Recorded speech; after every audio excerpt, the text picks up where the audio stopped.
자, 우리 옆에 있는 분들 보면서 고백합니다. 뒤에 있는 분들 보면서 사랑합니다. 네. 자, 오늘 설교 제목이 뭡니까? 찐 성도, 감사하는 성도.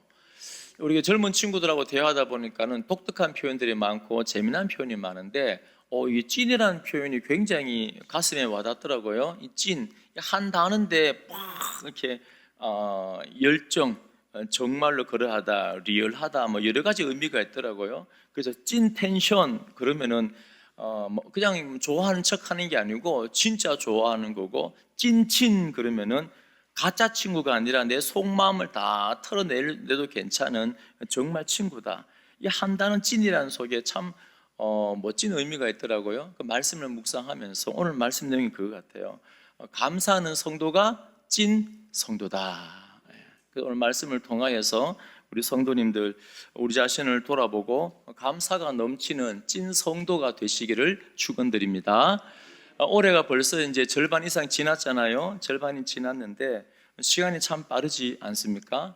우리 인생도 빠르고 올해도 빠르고 참 시간이 세월이 너무너무 빠른데, 그러나 그 세월 속에서 언제나 예수의 사람의 정체성을 가지고 늘 감사하는, 그래서 하나님의 은혜를 흘려보내는 복의 통로로 살아가는 믿음의 사람들 되시기를 축원드립니다.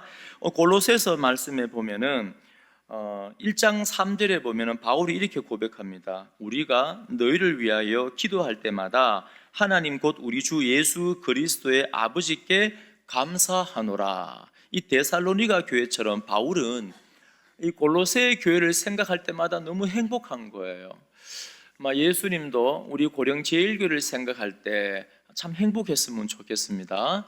근데 골로새 교회를 생각할 때마다 바울이 찐 감사했습니다. 이 거짓말이 아니겠죠? 너무너무 감사가 넘쳤어요. 이유가 있습니다. 자, 골로새서 1장 10절 11절 한번 같이 찾아볼까요? 골로새서 1장 10절 11절. 바울이 왜 골로새 교회를 생각할 때마다 그렇게 기뻤는가? 한번 찾아보겠습니다. 1장 10절 11절. 자, 1장 10절 11절 제가 읽어드릴게요. 주께 합당하게 행하여 범사에 기쁘시게 하고. 자, 지금 골로새 교회 성도들이 주님께 합당하게 행하여 하나님을 범사에 기쁘게 해드렸는데, 이걸 가만히 보니까는 성도들이 한 것 같지만은 알고 보니까 누가 했어요? 하나님이 했죠. 주님께서 주께 합당하게 행하여 범사에 기쁘시게 하고 또 모든 선한 일에 열매를 맺게 하시며, 이 골로새 교회 성도들이 열심히 해서 열매를 맺었는데 사실은 그 열매를 누가 맺게 했어요? 하나님이. 또 하나님을 아는 것에 자라게 하시고, 골로새 교회는 바울의 제자인 에바브라를 통하여서 에바브라가 골로새 교인들을 양육했습니다. 제자 훈련했어요. 성장했는데 그 말씀을 통하여 하나님 아는 것에서 자라갔습니다. 하나님 아는 것에 자라갔다는 말은 어떤 표현입니까? 관용적인 표현인데 영적으로 성장했다. 말씀을 통하여 영적으로 성장했다. 그런데 바울이 에바브라가 열심히 가르쳐서 영적으로 성장한 것처럼 보이지만 알고 보니까는 누가 성장하게 만들었습니까? 하나님이 하나님을 아는 것에서 성장하고 자라게 하시고, 또 11절에 그의 영광의 힘을 따라 모든 능력으로 능하게 하시며, 환난 가운데 능력을 가지고 막 뛰어넘고 영적으로 승리했는데 알고 보니까 이것도 누가 한 거예요? 하나님이 모든 능력으로 능하게 한 거예요. 그래서 기쁨으로 모든 견딤과 오래 참음에 이르게 하시고, 아니 환난을 당하는데 누가 기뻐할 수 있습니까? 근데 하나님이 기쁨을 주셔서 세상이 알 수 없는 기쁨과 만족을 주셔서 모든 견딤과 모든 오래 참음에 이룰 수 있도록 하셨다. 자, 그럼 바울이 골로새 교회를 생각할 때 왜 그렇게 감사한지 알겠죠? 하나님이 골로새 교회를 너무 사랑하셔서 범사에 기쁘게 하시고 능력으로 행하게 하시고 열매 맺게 하시고 오래 참게 하시고 말씀으로 성장하게 하시고, 그러니까 하나님께서 골로새 교회를 이렇게 풍성하게 만들어 놓은 것을 이 바울이 바라보면서 어떻습니까? 야, 하나님 감사합니다. 골로새 교회를 생각할 때마다 우리는 부족하고 우리는 연약하고 그저 순종하고 말씀을 열심히 가르쳤을 뿐인데, 열심히 양육했을 뿐인데 하나님께서 이렇게 열매 맺게 하시니 감사합니다. 그러니까 바울이 골로새서 1장 12절 한번 보십시오. 1장 12절에 우리로 하여금 빛 가운데서 성도의 기업의 부분을 얻기에 합당하게 하신 아버지께, 그러니까 우리로 하여금 빛 가운데 거하게 만들어서 성도의 기업을 얻기에, 성도의 기업을 얻을 수 있는 자격을 주셔서 합당하게 하신 그 아버지께 여러분들도 감사하게 하시기를 원하노라. 그러니까 바울이 이 사실을 아니까, 하나님이 모든 것을 하신 것을 바울이 바라보니까 너무너무 감사한데, 나만 감사한 것이 아니라 여러분 성도님들도 하나님께서 이렇게 행하셨기 때문에, 하늘나라의 기업을 받을 수 있도록 해놓으셨기 때문에 아버지께서 여러분들도 나처럼 감사하게 하기를 원하노라. 아멘. 그러니까 성도는 뭡니까? 우리 성도의 정체성은 뭐예요? 하나님이 행하신 이 모든 일에 대해서 어떻게 반응하는 겁니까? 감사로 반응을 하는 겁니다. 이것이 찐 성도라는 거예요. 여러분 어떻습니까? 우리 한 주간 살면서 올해 반을 보내면서 우리는 환경 때문에 불평하지 않았습니까? 우리는 자꾸 불평거리를 찾지 않아요? 요것 때문에 불평하고 저것 때문에 불평하고 이것 때문에 나는 감사할 수가 없고, 하나님 이거 해결해 주면 내가 감사하고 저거 해결해 주면 감사하고. 여러분 주님 나라 갈 때까지 감사 못해요.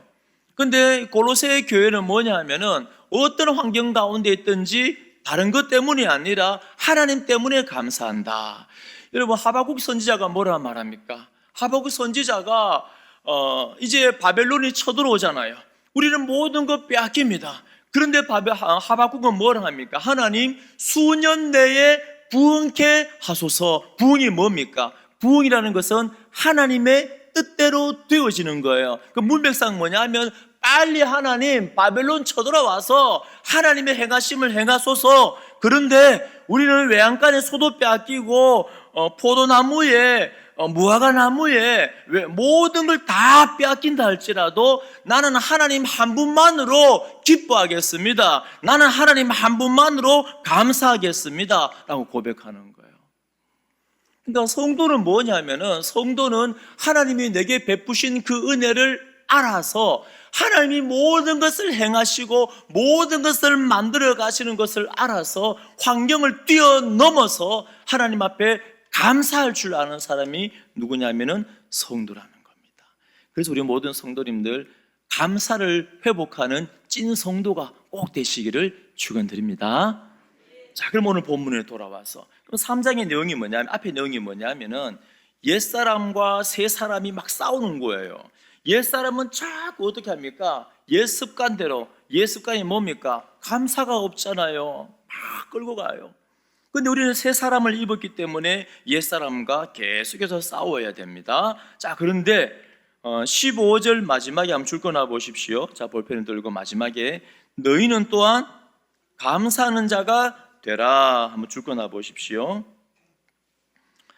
16절 마지막에도 줄 거나 보십시오. 감사하는 마음으로 하나님을 찬양하고, 16절 마지막에도요. 17절 마지막에도 줄 거나 보십시오. 하나님 아버지께 감사하라. 와, 각 절마다 지금 뭐가 들어가 있습니까? 감사해라고 들어가 있죠. 감사해. 왜냐하면은 감사하는 것이 성도의 마땅한 자세이기 때문에 우리는 자꾸 환경을 생각하고 이유를 대면서 우리는 불평을 하잖아요. 자, 첫 번째 15절에는 어떤 감사냐 하면 그리스도의 평강. 평강은 구약에서 계속 말하는 샬롬입니다. 샬롬. 그러니까 여러분 샬롬은 구약부터 신약까지 관통하는 단어입니다. 원래 죄인에게는 샬롬이 평화가 있습니까? 없습니까? 없어요. 하나님하고 죄인하고는 원수의 관계입니다. 그런데 십자가에서 예수님께서 죽으심을 통하여 하나님과 나 사이를 갈라놓은 그 원수, 죄의 문제를 해결함을 통하여서 이제 하나님하고 나하고 어떤 관계가 되었습니까? 평강, 샬롬의 관계가 된 거예요. 놀라운 일입니다. 이거는 어떻게 우리 죄인이 감히 하나님과 평화를 누리는 관계가 되어집니까? 그런데 더 나아가서 유대인과 이방인들은 원수의 관계였잖아요. 그런데 복음을 통하여 유대인과 이방인이 샬롬의 관계가 되었어요.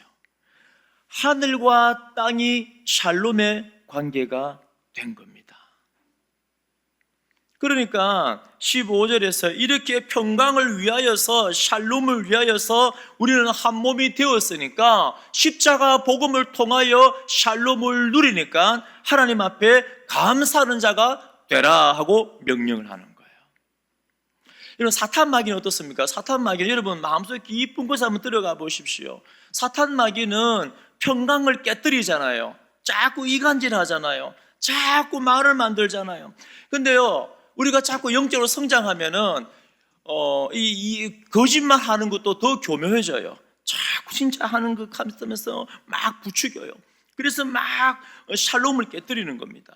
그런데 십자가 복음은 하나님하고 샬롬의 관계가 되어지고, 사람과 사람과의 샬롬의 관계가 되어지고, 그래서 여러분들은 하나님 앞에 감사하는 자가 되라. 십자가 복음을 통하여 하나님과 화평의 관계가 됨을 통하여 하나님의 나라를 기업으로 얻는 자가 되었는데, 감사하는 자가 되라 하고 명령을 하는 겁니다.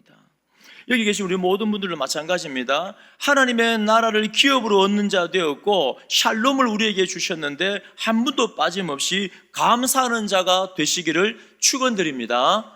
네. 근데 여기 감사하는 자가 되라, 이 말은 가만히 보면 뭐냐면 명령형이죠. 명령형인데 뭐냐면 현재 시제의 명령형인데, 헬라어에서 현재 시제의 명령형은 그때 한번 너 감사해, 그 말이 아니고, 너가 감사하는 자가 되어서 늘 감사해, 이 말인데, 그 안에 뭐가 들어가 있냐면은 감사의 연습과 훈련을 통하여서 너가 감사하는 자가 되어서, 끊임없이 감사하는 자가 되어서 감사를 드려 하는 명령인 겁니다.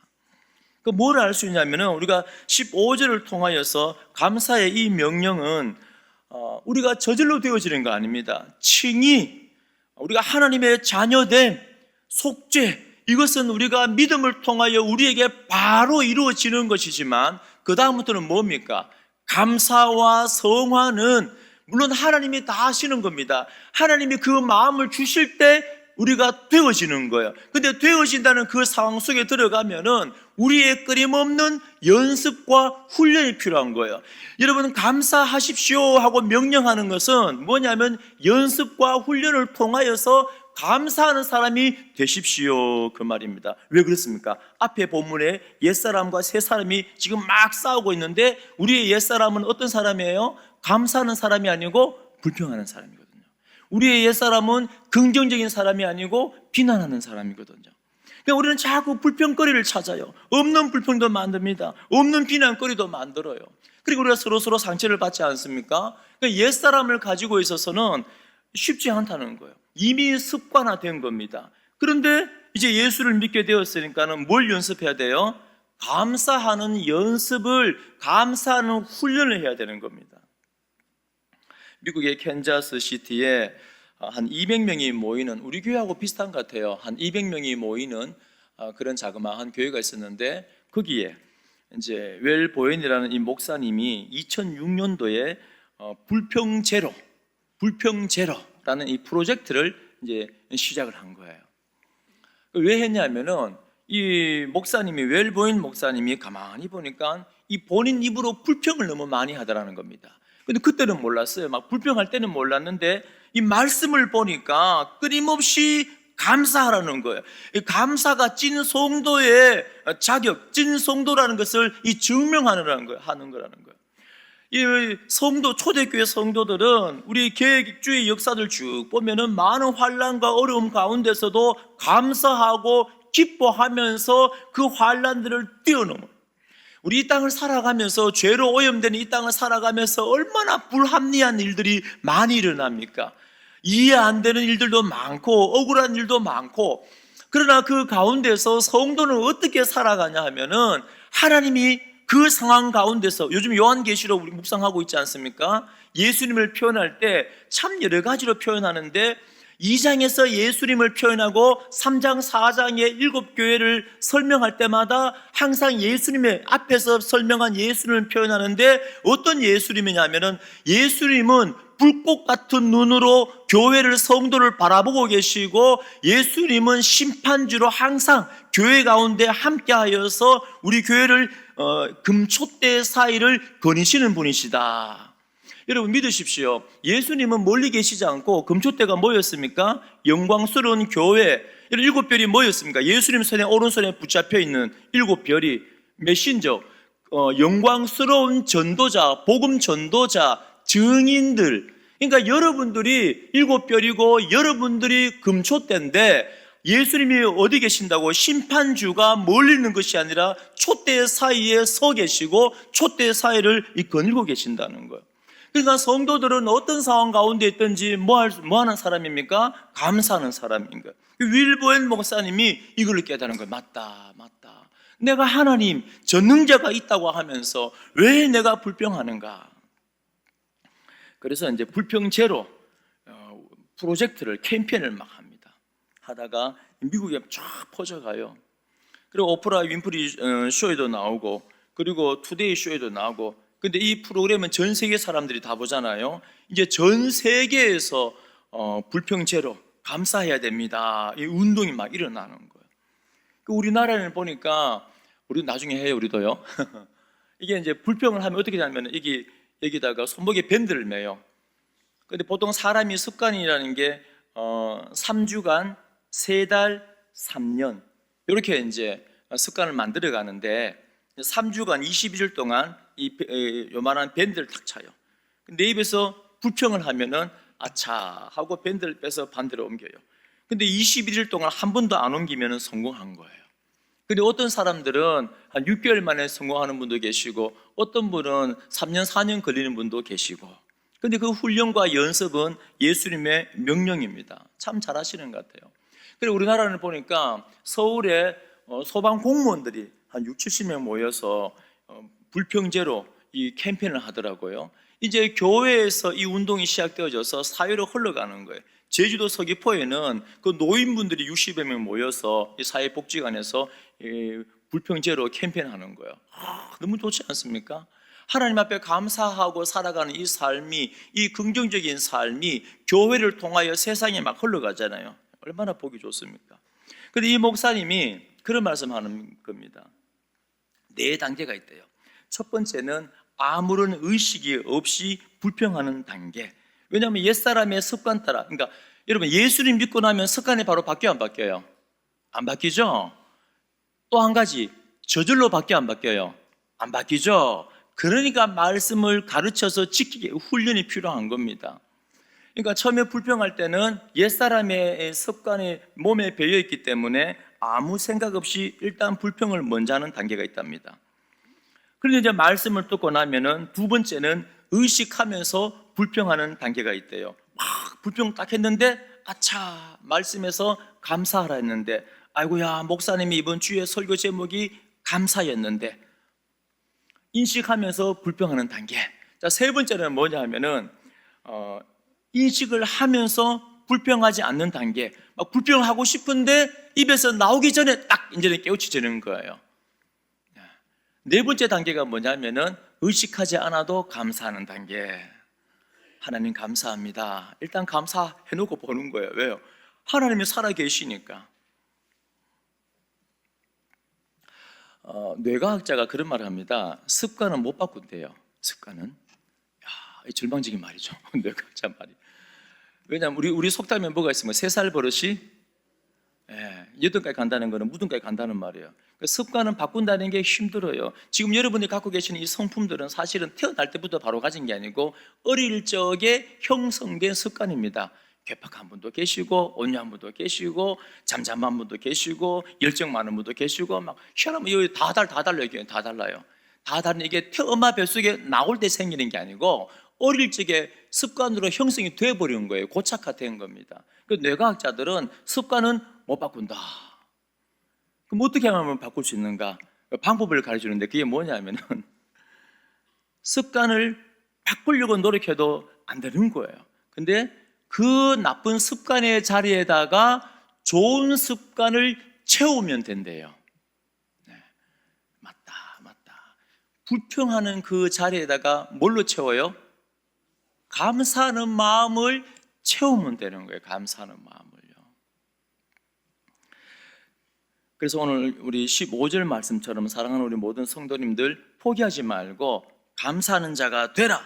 연습해서 훈련해서 아이고 그렇구나 하나님 여태까지 감사하는 건 알아했는데 훈련과 연습을 통해서 되는 건 몰랐습니다. 오늘부터 우리 모든 성도님들 이 4단계를 기억하면서 하나님 앞에 감사하는 훈련을 열심히 하시고 나중에는 우리가 의식하지 않아도 하나님의 은혜 앞에 감사할 줄 아는 우리 찐 성도님들 꼭 되시기를 축원드립니다.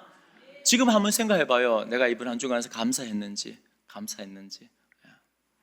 자, 두 번째 16절에 보면은 그리스도의 말씀이 너희 속에 풍성히 거하여 모든 지혜로 피차 가르치며 권면하고 시와 찬송과 신령한 노래를 부르며 감사하는 마음으로 하나님을 찬양하고. 이 말이 뭐냐면 바로 예배를 드리는데 찬양을 드리는데 감사의 마음으로 드려라 하고 명령하는 겁니다.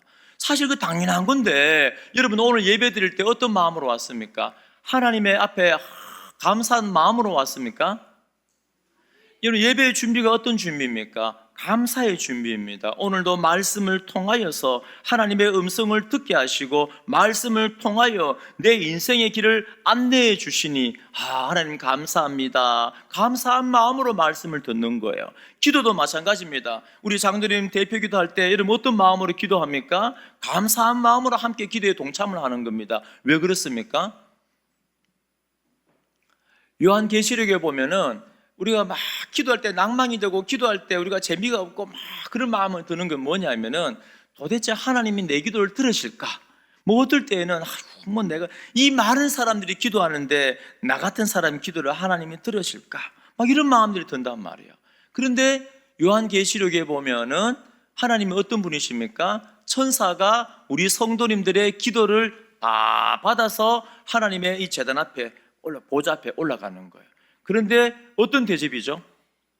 금대접에 여러분의 기도를 하나님께서 받아서 올라간다는 거, 향으로 돼서 올라간다는 게 어떤 의미입니까? 하나님이 성도들의 기도를 귀히 보신다, 영광스럽게 보신다는 거예요. 그러니까 여러분은 기도할 때도 어떤 마음으로 우리가 동참해야 됩니까? 하나님 앞에 감사한 마음으로 한번 돌아보십시오. 내가 오늘도 감사한 마음으로 기도드린다. 찬양도 마찬가지입니다. 우리가 하나님 앞에 찬양하는데 날 구원하여 주신 은혜에 대한 반응으로 기쁨으로 감사함으로 찬양 올려드려야 되는데 마귀가 막 자꾸 건드리잖아요. 이게 내 모르는 노래야. 찬송가 해. 좀 아는 노래 해. 쉬운 노래 해. 쉬운 노래 할 때까지 나는 마음을 닫을 거야. 쉬운 설교, 내가 원하는 설교할 때까지 나는 마음을 닫을 거야. 내가 좋아하는 사람. 그러니까 어떻게 됩니까? 평생 하나님 앞에 감사함으로 예배를 못 드리는 거예요. 예배에 성공해야 되는데. 오늘 16절 말씀은 뭐냐면 지금 예배의 장면입니다. 말씀 너희 속에 풍성하게 말씀이 거하고 피차 가르치고 양육하고 권면하고 신령한 찬송가로 하나님 앞에 감사하며 노래를 불러라. 예배인데 예배. 여러분 예배는 당연히 어떻습니까? 감사함으로 드려야 되는데 자주 말씀드리지만 예배를 아무나 못 드리잖아요. 누구만 드릴 수 있습니까? 이 자리에 앉아있다고 예배가 아니라고 제가 그랬죠. 누구만 예배 드릴 수 있습니까? 구원받은 사람만. 구원받아서 하나님 너무 감사해요. 나 같은 사람을 살려주신 거 너무 감사해요. 구원받은 사람만 예배를 드릴 수가 있습니다. 그러니까 예배는 어떻게 드립니까? 감사함으로. 이스라엘 사람들이 매주 예배 제사를 지내다 보니까는 막 습관적으로 드리는 거예요. 그러니까는 시편 50편에 제가 1년에 2년에 한 번씩 꼭 50편 설교를 하잖아요. 그러니까 습관적으로 예배를 드리니까 하나님이 막 책망하잖아요. 그러면서 마지막에 뭐라 합니까? 감사로 제사를 드리는 자가 나를 영화롭게 하나니 그 행위를 옳게 하는 자에게 내가 하나님의 구원을 보이리라. 그러니까 감사로 아버지 앞에 예배를 드리는 그 사람에게 그 사람의 예배를 하나님이 받으시고 감사로 예배를 올려드릴 때 그 예배를 찬양을 하나님께서 기뻐 받으신다는 거예요. 그래서 그렇게 감사로 예배드리는 그 사람을 내가 구원하겠다.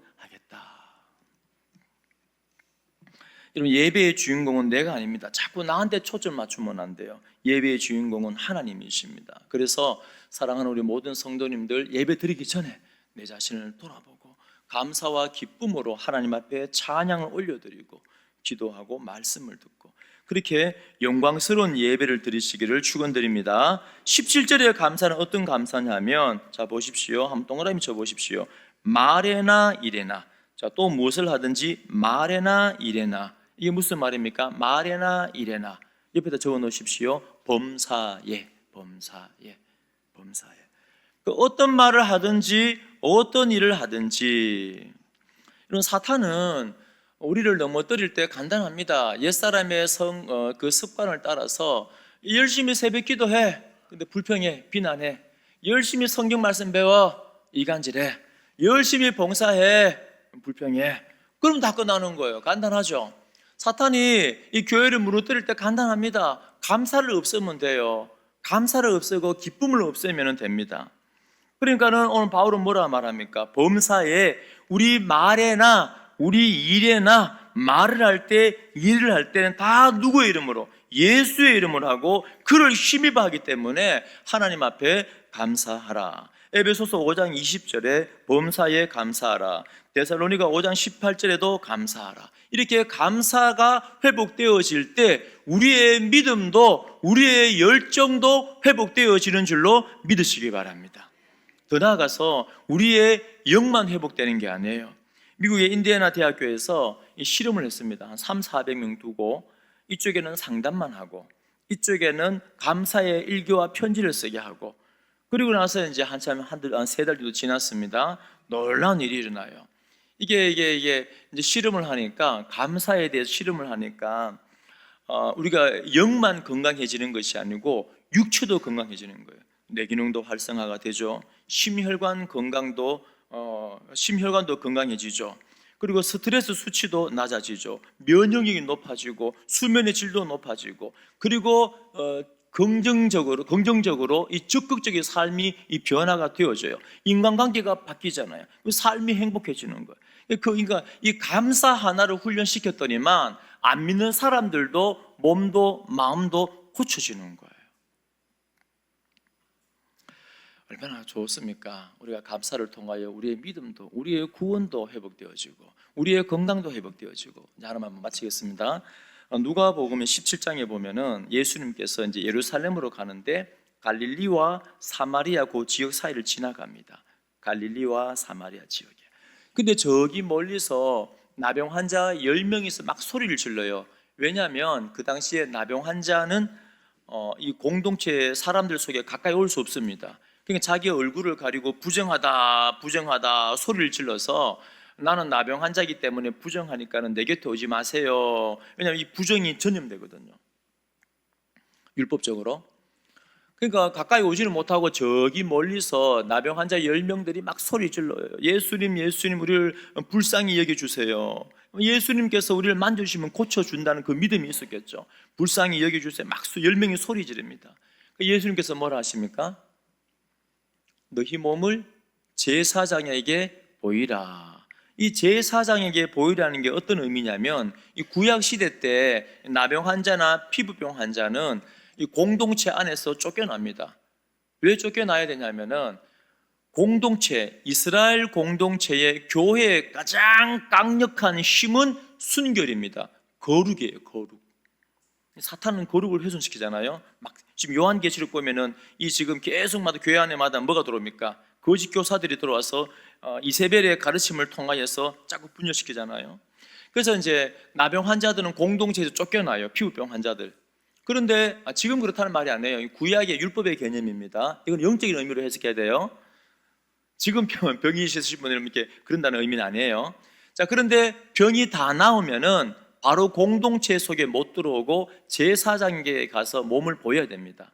확인을 하는 거죠. 그럼 제사장은 하나님께서 너에게 긍휼을 베풀어서 다시 거룩하게 만들었구나 하고 이제 인정을 해줘요. 승인을 하는 승인을.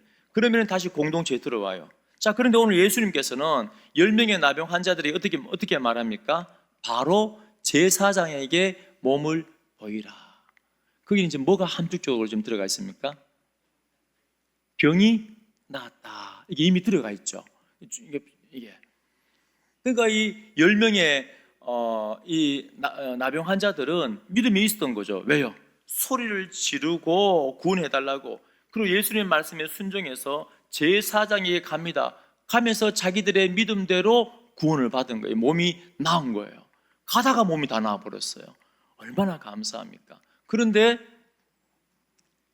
예수님께 돌아와서 엎드려서 감사하는 사람은 한 사람밖에 없었습니다. 누가복음 17장 16절에 예수의 발 아래에 엎드려 감사하니 그가 누구였겠습니까? 그는 사마리아 사람이라. 제가 이 말씀 어제 묵상하면 충격을 받은 거예요. 왜냐하면 다 가다가 구원을 받았잖아요. 10명이 다 제사장에게 가다 구원 받았잖아요. 그런데 그 갈릴리의 9명의 유대인들은 구원을 받았는데 그걸로 끝. 마치 내가 당연히 구원을 받아야 되는 것처럼 가버렸어요. 그런데 유대인들이 개처럼 여기는 사마리아 사람, 그 한 사람은 이 구원 받은 것에 대해 감사함으로 주님 앞에 나와 엎드려서 감사합니다 한 거예요. 제가 이 말씀을 묵상하면서 하나님, 혹시 내가 이 9명 중에 속하지 않습니까? 나는 십자가 복음을 통하여 구원을 받았는데 감사로 살지 않고 내가 불평하며 살지 않습니까? 내가 목사인데 하나님으로부터 구원을 받았는데 내가 모태신앙인데 내가 장로인데 내가 평생 예수 믿었는데 내가 평생 유대인인데 하나님으로부터 구원 받았는데 이 이유 저 이유 온갖 이유를 다 대어서 하나님 앞에 불평하고 비난하고 그렇게 살지는 않았는가? 오히려 이 사마리아 사람, 이 손가락질을 받는, 이 천대시 받는 이 사마리아 사람, 이 한 사람이 예수님 앞에 나와 엎드려서 감사하는 거예요. 그 예수님께서 뭐라 합니까? 야, 9명 어디 갔냐? 하나님께 영광 올려드려야 되는데 다른 사람 어디 갔냐? 감사함으로 하나님 앞에 영광을 올려드려야 되는데, 그러면 19절에 이렇게 말씀합니다. 그에게 이르시되 일어나 가라. 내 믿음이 너를 구원하였느니라. 아멘.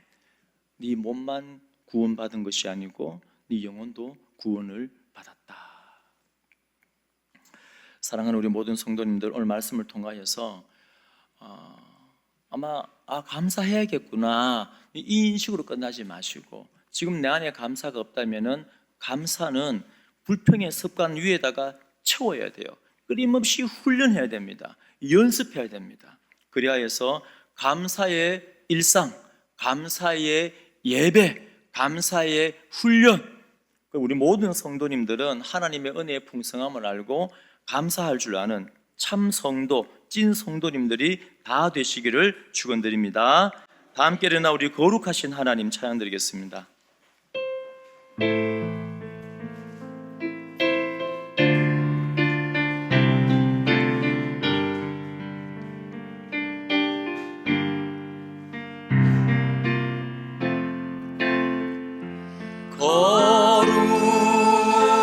거룩하신 하나님 주께 감사드리세. 날 위해 이 땅에 오신 독생자 예수 나의 마음과 뜻 다해 주를 사랑합니다. 날 위해 이 땅에 오신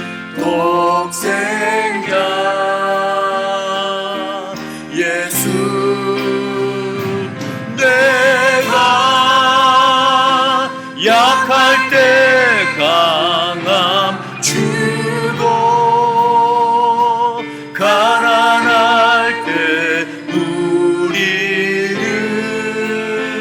부욕해 하신 나의 주 감사. 내가 약할 때 강함 주고 가난할 때 우리를 부욕해 하신 나의 주 감사 감사. 우리 한 번 더 믿음으로 고백합니다. 거룩하신 하나님 주께 감사드리세. 날 위해 이 땅에 오신 독생자 예수 나의 맘과 뜻 다해 주를 사랑합니다. 날 위해 이 땅에 오신 독생자 예수. 내가 약할 때 강함 주고 가난할 때 우리를